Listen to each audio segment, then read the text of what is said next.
39-mavzu. Eringizning kamchiliklariga ko'z yuming. Hammamiz ham kamchilik va nuqsonlardan xoli emasmiz. Ko'pincha o'zimizning xatolarimizni ko'rmaymiz u boshqalarning xatolari diqqatimizni tortadi. Ba'zida boshqaning xatosini shunchalik kattalashtirib yuboramizki, xuddi bizning nuqsonlarimizdan ularniki yanada ko'proqdek. Deyl Karnegi bir kitobida shak shubhasiz eringizning nuqsonlari bor.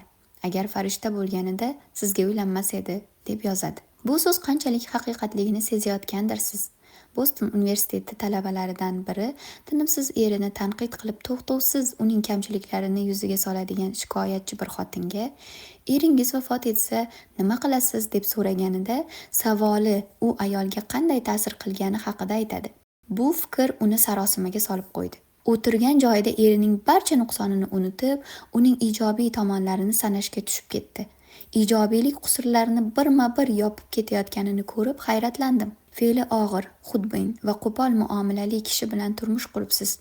Nega siz ham o'limni o'ylab, unga nisbatan qarashingizni o'zgartirmaysiz?